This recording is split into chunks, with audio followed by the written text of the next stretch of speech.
Welcome, Matt Report listeners, to another awesome interview with today's WordPress entrepreneur, creative director, and digital strategist, Jennifer Bourn. Jennifer, welcome to the program. Thank you. I'm excited to be here. So, Jennifer, I've got probably the best already defined for me bio. I usually kind of ramble on with a few sentences, but I got this from the Prestige Conf website.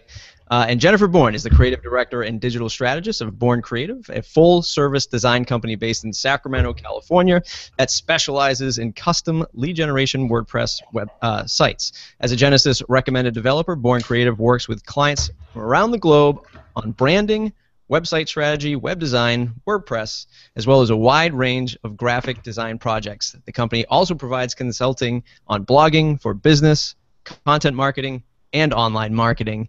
And you've only been doing this for almost a decade, right? Even more if you count everything in your design experience. So give us the 2-minute elevator pitch of who you really are.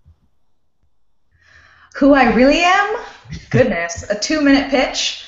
Well, professionally, I help successful entrepreneurs who need to up-level their business and their brand. They've got a business, but it's kind of blah, it's boring, and it represents where they've been and not where they're going. So we help them take that business and transform it into an extraordinary brand by probably redoing everything they've already done themselves or hired somebody else to do before. And then personally, I've worked from home. I'm a mom. I've got 2 kids. We play a lot of Legos. We go on a lot of hikes, ride bikes, and I work with my hubby, which has its own challenges. That's awesome. One of the things that folks, especially the folks that are in the audience, are thinking is they're starting their freelance business. Maybe they've started to partner up with a developer here or a designer there on a particular project, or maybe an SEO person on a particular project, and they're just thinking about, I think I should start this virtual agency thing. Maybe I should scale my business so I can take on bigger projects. Do you remember when you made sort of the leap from the sort of freelancer world to putting the label that we're an agency, we're not just a couple of people in a basement kind of thing? I think the biggest shift of when I shifted from thinking about myself as a freelancer to thinking about building a business is when I realized that eventually I wanted it to be not just about me. I didn't want it to just be about people interacting with me and clients interacting with me, but I wanted to build something bigger than that. I wanted to build something that mattered more than any one person, that could matter without me. I don't know if we've gotten to that point yet, but we're trying. Yeah. And I think too, when Bourn Creative first started, Brian always has done the admin kind of end of the business, but he didn't actually work in the business providing any kind of services. He had no idea what I did. And so I was all by myself. And then I ended up working with some developers, some of whom were great and some of whom were not so great. But I ended up finding one who was a representative through a private CMS company that we used, that we clicked, and ended up working with him for a while. And when it became more than me, it was one of those things where it has to not be about what I want, but be about what's going to best serve the brand. And that mindset shift is really, I think, that turning point of when things started to change. Does it really come down to trusting that individual? Like in the case of your contractor or freelancer or part-time employee, is it tough to sort of say, okay, I trust you to get this done for the client, and I'll take a step back and you do your thing, and I'll be over here working on the next client or bringing in the next project? How much is that trust, and how important is that when you're bringing on freelancers or part-time employees? I think that trust is everything. I would say it's probably the most important thing. But you as the business owner, it's important that you trust them to do their job, do what you hired them to do, and because they're going to flourish in that. But it's also important that you also continue to educate yourself and learn not necessarily how to do their job, but continue to stay involved about best practices and all of those things so that you can monitor and make sure that what you're getting back is always at the quality that you want. When Brian finally stepped in and said, okay, I have to learn how to code, this is getting ridiculous. Our subcontractors, the developers that we were working with at the time, were starting to get a little flaky. There were some personal things going on. The code that was coming back wasn't quite up to par with what we wanted for our brand. We didn't want to ship that out the door and put our name on it without having to go in and fix it. So it's one of those things that I don't think you can have a really successful designer-developer relationship or subcontractor relationship unless you trust them to really do the job you hired them to do. But it's your responsibility to keep tabs on that as well. That's exactly why I asked the question and sort of serve it up there in a little bit of a softball mentality, because I know that there are developers listening to this who are thinking, how do I work with an agency? How do I level up my own game? How do I make more income and all that fun stuff? And part of it is partnering with an agency that maybe is doing a bigger project that they're not capable of receiving or working at a particular capacity. So it's important that these folks work on that trust element, right? It's not just about the code. Like, I don't care if you label yourself a ninja, rock star, or whatever, but I have to trust you first, right? And for me, number one is communication with a developer or a designer. What about you? Is it start with communication? Do you look for something else in that relationship? Well, the first thing for me is your stuff better come back and look just like my PSD. If it doesn't look exactly like that, we're going to have problems because I'm going to make you revise it 100 times. So that was critical in the beginning. But I think the thing is, with a designer-developer relationship, it can't just be one-sided either way. You can't, as a designer, say, make it look exactly like my PSD. I don't care about what you have to say or your expertise. Just do this. And a developer can't say, I'm not going to code your design. I'm going to do it my way because I think this is right. There needs to be that conversation back and forth, and to say, your PSD looks great, but if you change these things, we can speed the site up drastically and not have to use images for this. Or if we can do it this way instead, where you start to really be valuable as a subcontractor is when you look at what you're given, or you get involved in the project and you give back your opinions and ideas, and you share in that dialogue of, we could make it even better if, or maybe you haven't heard about, X, Y, and Z. What if we did this, and it's just this little tweak? And that's when you really start to become invaluable to a company. Yeah, I mean, even early on in the interview process, if you are somebody who is applying to an agency or a job, and I've seen this firsthand, where I've seen people asking for work. And I say, okay, we're hiring for this project XYZ. What do you got for me? And it's like, I do WordPress. Period. Let me know when you can send me the hours. End. I'm like, no, that is not applying here. I need to know who you are, what you're capable of. I need to have a dialogue, a conversation, so that I can trust you. And what you said exactly is exactly it. I need more input. I don't just need, yes, I can get that done at 40 hours. I want to hear things. Well, did you think about responsive? Did you think about Google's new SEO, whatever it is at that time? I like to hear things like that. What about the client? I think a lot of us, when we're first launching our agency, when we start getting into agency pricing, and I want to talk a little bit about pricing in a little bit, but we don't know sometimes how to convey that there's a whole team behind us, because we were so used to doing it by ourselves for so long. How do you kind of introduce the client to a team of experts and not just Jennifer? How do you do that in your business? Well, for us, our clients don't interact with anybody but Brian or I.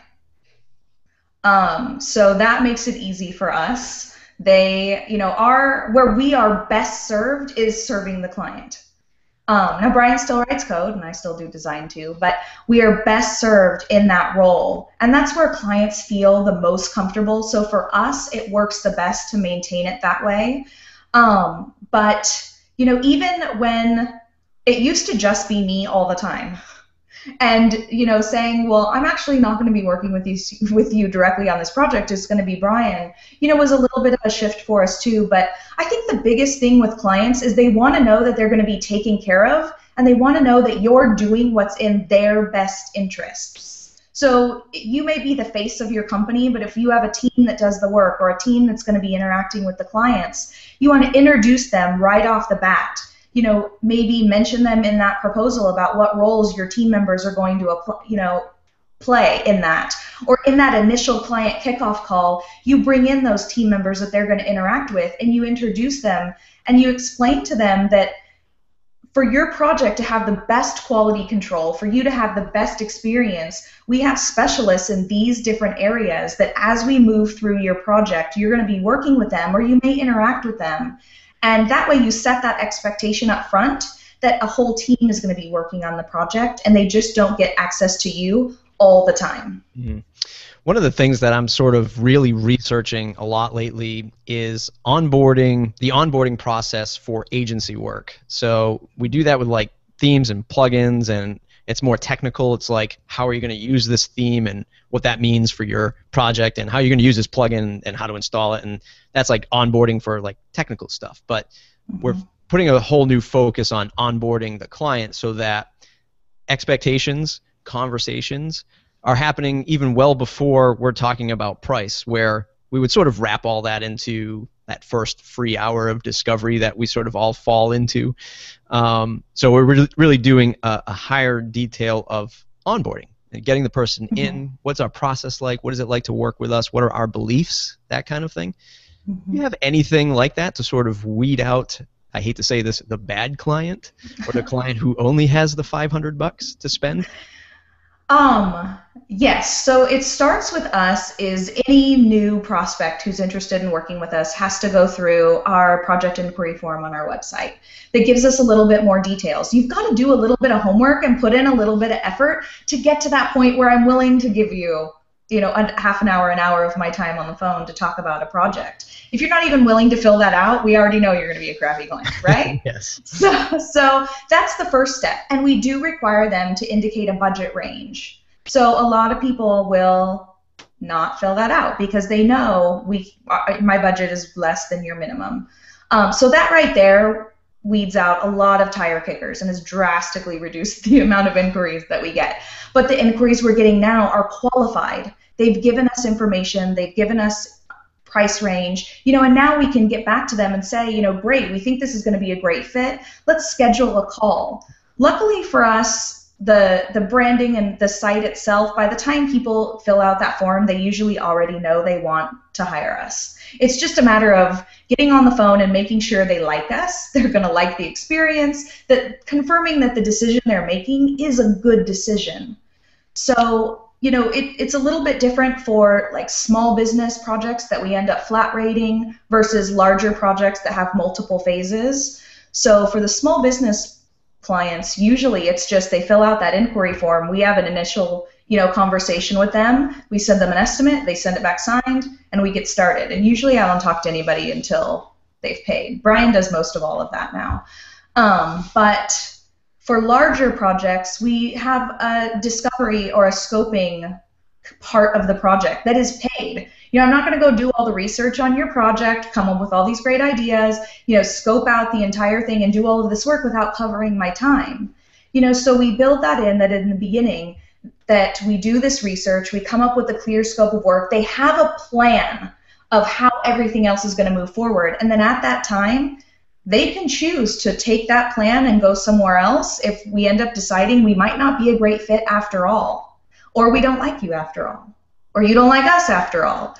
We can part ways at that point and they've got value that they can give to another developer, or we can move forward with a clear plan of action and everyone's on the same page.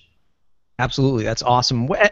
On the discovery side of things, if you think back to when it was just you and you were maybe doing discovery stuff for free, at what point did you start charging for this discovery session? And was that weird to say, you know what, now I'm going to charge for this stuff and it's going to be X amount of dollars? What was your strategy behind that? Was there a sort of a war story that happened where you're like, you know what, I'm sick and tired of giving this stuff away for free? And when was that in your career? Not that long ago.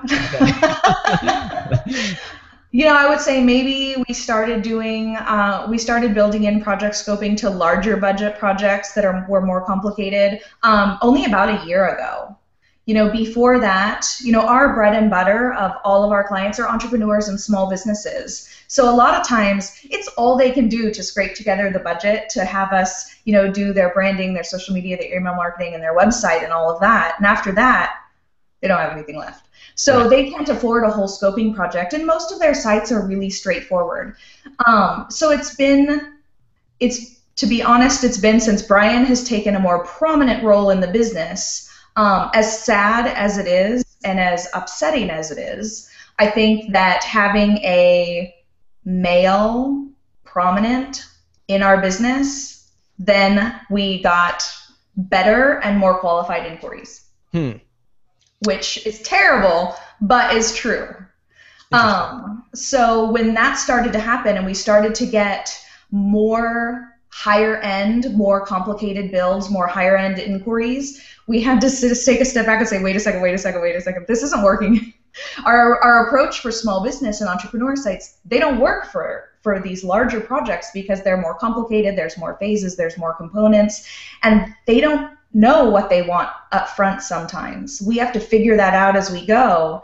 And we did. We had a project or two where we shot ourselves in the foot, and by the end, probably end up working for $2 an hour. Yeah. And I want to dig a little bit deeper into that, because I know there are people out there that are still probably saying, I need to serve the small business client because I hate to say it's the low-hanging fruit. It's the tree that has the most opportunity, right? You walk into restaurants, you walk into mom and pop shops, and you're like, you could do so much more with mobile ordering and heat mapping on your site, and they're like, what are you talking about? Like, people just walk into our shop. Yeah. At what point do you say, let's take that small business customer that you say, well, they have all they can do to scrape together, I don't know, $2,500 to do a project. There's no way we could spend $2,500 on discovery. I get that we all have to take in a project for cash flow reasons and all that stuff, but are there any indicators going into that or red flags where you say, I'm going to help this person until I heard XYZ?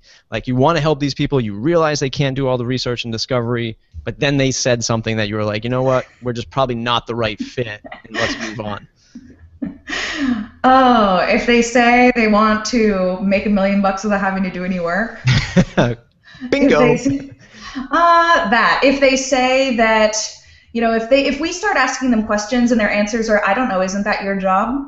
That one, I can't help you if you don't want to be engaged in the process. Yep. And the other biggest one that we see from brick and mortar small businesses, not as much online small businesses, is they expect it to generate a miraculous results, right out of the gate. They expect to not have to do anything, to not have to actually use the site or market it or drive traffic to it. They just want it to go up and then magically give them tons of leads and tons of business. So, when they start talking about, when all of their answers to our questions start being about, well, I just want my site to make me a lot of money. Well, I just want my site to send me a lot of people. Well, I don't want to have to do that.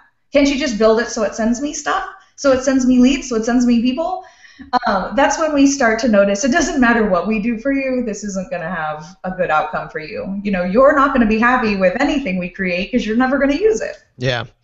The next question that I have that comes right off the end of that question is terms of payment, and that's usually another big one for folks in That Report Pro community and other folks that we talk to online. Is how do we structure the payment for these types of clients? They're not sort of sites that we get done in a week. They might take 30 days, 60 days. What's your experience in setting up payments? Are you receiving percentage up front, in the middle, at the end? How do you structure your stuff?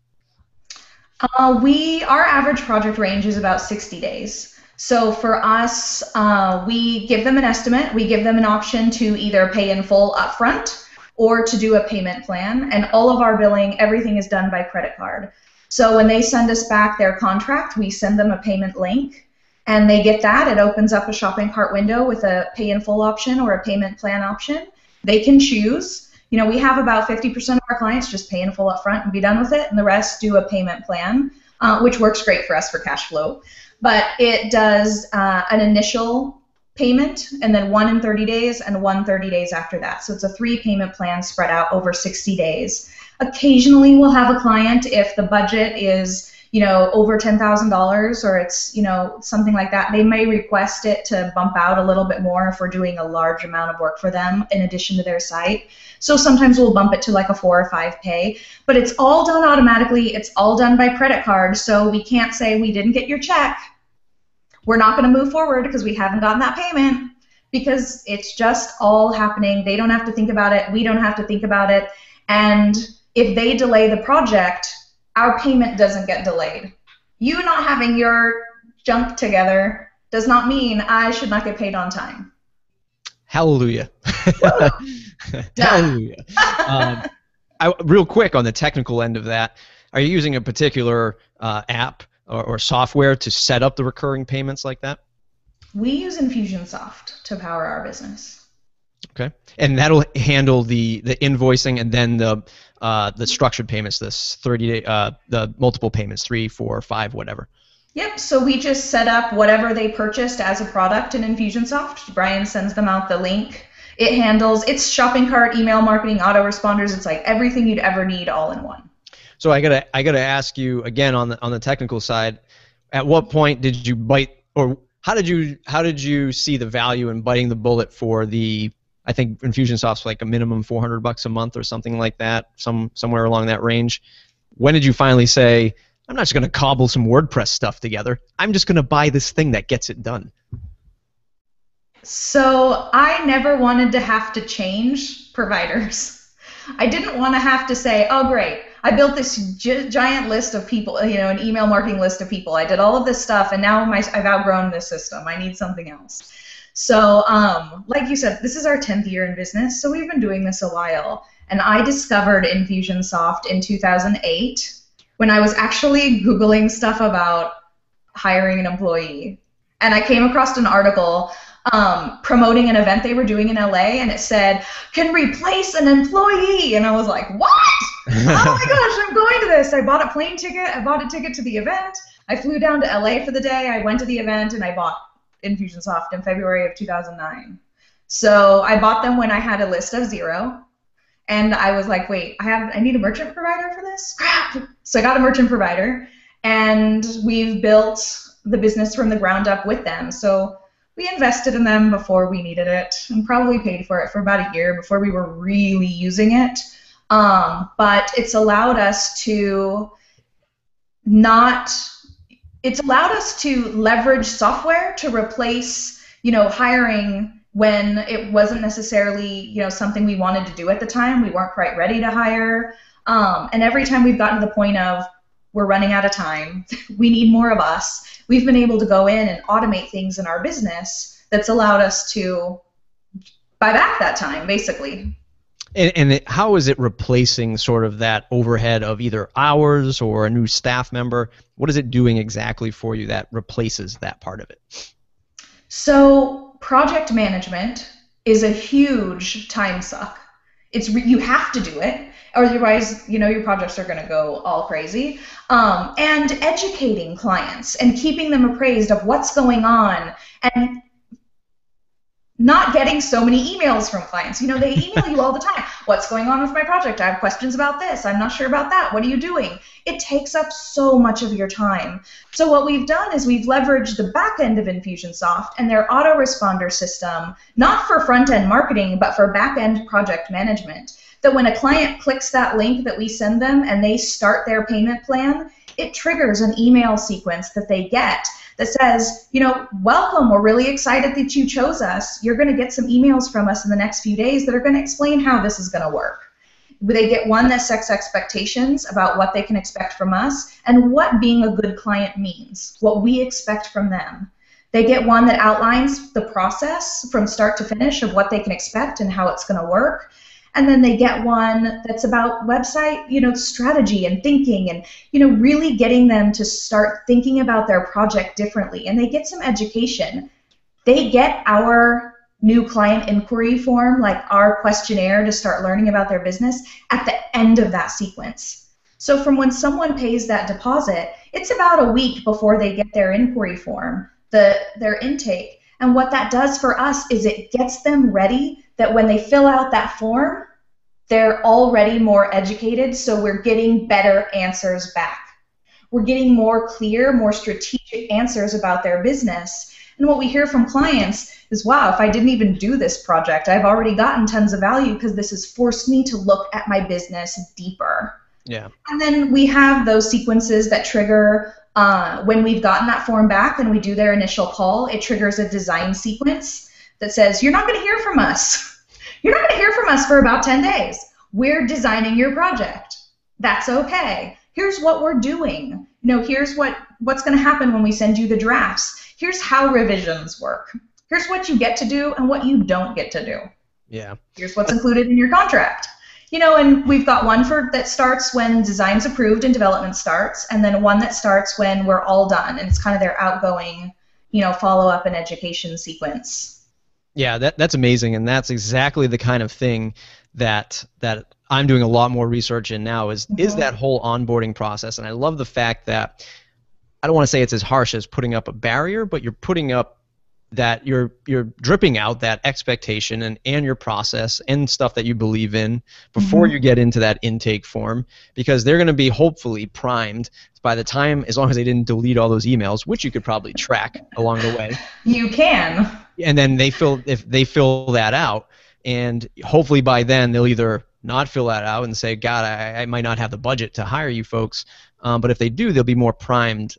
Because I've found that maybe 60% of the folks that we've talked to in agency services, they have the money and they have the budget, and they're just waiting for you to say $5,000, $8,000, and they might have $20,000 budgeted. And in our private group, the Matt Report Pro stuff, I talked about this where I put out a bid that was at just talking to the person, talking to the company, and I put out a bid that was over $10,000, but it was half of what they were actually budgeting and getting from another agency. And I was like, oh my God, when I got it back, they said, well, this other agency quoted us, it's whatever it was, $25,000. Why are you guys only at like 12.5? What's the missing? What are you guys missing here? And I'm like, what am I missing? Is the fact that I didn't read that you had $25,000 to spend. That's what I was missing, sir. I sold cars all my life. I guess I didn't know how to do it. But that's an awesome process, and it really helps things not fall through the cracks, because that's what was starting to happen. We had so much work that we were so busy doing the work that project management stuff was falling through the cracks, and clients were not getting served as good as they should have. So what this allows us to do is make sure that they're getting served really, really well. And even though it's automated, our clients are coming back and saying, wow, I feel so taken care of. And we're like, hee hee. That's so great. I'm really glad that you're not emailing me at all ever, because I'm answering all of your questions in these sequences. Yeah, that's awesome. I'm going to put you on the hot seat. Can folks go to that, your services page, and sign up and see if they can, if people who are other agencies and freelancers, can they just sign up so they can get that mailer from you so they can see it? No? Everyone head on over to bourncreative.com/services at the bottom. Let's chat about my project. Oh, no, nobody can buy directly on our website because we're really picky. We don't want to work with everybody. Just because you can pay us doesn't mean we want to work with you or we want to give you your stuff. People have asked to buy it multiple times. So we are considering possibly doing something like that in the future. But to be honest, it took us a year to map out the entire process for the onboarding, the design, the development, and the outgoing sequences. I wrote all of the content, created all of the PDF guides and everything we're giving the clients. We then brought in an expert level coach, someone who is a nutritionist, a regular, brick and mortar business owner, someone who was brand new to the internet and barely knew how to check their email, and we signed them up for all of these sequences. They got every single one of our messages, and we got their feedback. Does this make sense? Do you have any questions? Was something not clear? Did it raise any other questions for you? What did you find any typos? Can you please get back to us? So we went through a long process to tailor this, and then every year we kind of revisit what's working, what's not quite working. We rewrite a couple. We move things around. But it's been a few. I think this is the third or fourth year that we've really tailored it and nailed it down. And We just redid them all and made sure they're all responsive, and it's all super nice now. But it's saved us an enormous amount of time, just an email back and forth and project management. And, it's great when Brian's coding a site and he gets an email from a client. Here's my author bio, my site title, my description. Here's the email I used to sign up for my Gravatar. And he gets this whole little package. He's like, I didn't have to do anything. It just showed up. Yeah. This is great. Yeah. See, and the awesome thing is folks that are, again, looking to grow into an agency or build an agency, they'll come to us and they'll just say, and I'm sure you get this question all the time, is how did you do it? How did 10up do it? How did XYZ do it? And you're like, you can't, it's like the project that you're going to build for your client in most cases. You can't just copy somebody else.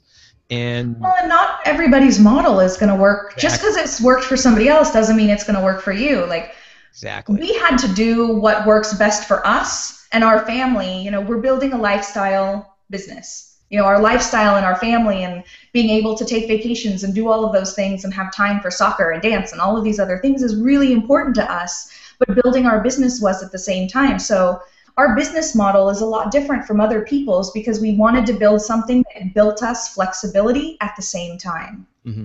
Yeah. I'm going to ask you one final question about the agency life. Where are you finding, what's your best channel for finding these new clients? Is it the online marketing? Is it in-person networking, events, that kind of thing? Where do you find most of your clients today? Most of our clients come from referrals from people that I have met in person. It's amazing how that works, right? Funny how that works. So getting out from behind your computer and getting out and networking has always been the #1 way we've ever gotten clients. When a business was brand new, it was the small local, networking groups in my own community where I got to, meet other business owners. And then as the business grew and my prices continued to increase, it started to not be such a great fit. Your networking, you have to evolve your networking as your business evolves, as your prices go up. You're going to have to shift where you're networking. And now I found that my best leads and my best avenues for business and future referrals come from people I've met at conferences focused on building online businesses. Yep. Totally agree. Totally agree. Actually, I do one last final question on the technical side. Do you have any other software that you're using that maybe pairs up well with Infusionsoft that most folks aren't privy to, that you use on a day-to-day basis, stats or tracking or anything like that? Well, Infusionsoft does have great tracking built in, so that's a given. You definitely want to be using that. But they also have a market. They used to not have hardly anything that integrated, and it was just terrible. But I remember using Infusionsoft in 2008. Like, oh man, like, there's nothing. No way. Even a couple years ago, they integrated with almost nothing. It was really frustrating as a user. But they're really making an effort to partner with developers and create add-ons. One of the most popular ones that the majority of all of our clients even use is Appointment Core. And if you've heard of Time Trade or any of these other automated schedulers where people can schedule appointments and book things with you, Appointment Core does that, all triggered through Infusionsoft, so you can leverage their tags and follow-up sequences and things like that through that app. So that's a really popular one that helps you automate more things in your business like that. But the other things we use, we use Basecamp for project management, and we use HipChat, to communicate back and forth all day. And other than that, we do things old school. Nice. Well, Jennifer, it's been an awesome interview. I can't thank you enough for joining the show and sharing all that insights. Great stuff. Where can folks find you on the web to say thanks? I'm at bourncreative.com all the time, and no E on the end. It's not like the movies. And then pretty much everybody does that. And then I'm pretty much always on Twitter. I'm at Jennifer Bourn. Awesome. Jennifer, I will see you at PrestigeConf, and this episode will be published before then. So folks who are listening to this at that time in the future, I believe you can buy live streaming Prestige Conf tickets. So you can check that out. Just Google that. I forget the URL off the top of my head. But Prestige Conf, you can find a live streaming view of the conference. It should be pretty fun. Jennifer, I'll see you out there. Everybody else, mattreport.com/subscribe. Join the mailing list. If you want to have talks like we just had with Jennifer, but in a private community, mattreport.com/join, and join the pro membership to have these kinds of discussions, including mastermind calls with like-minded folks. mattreport.com/join. Thanks, everybody.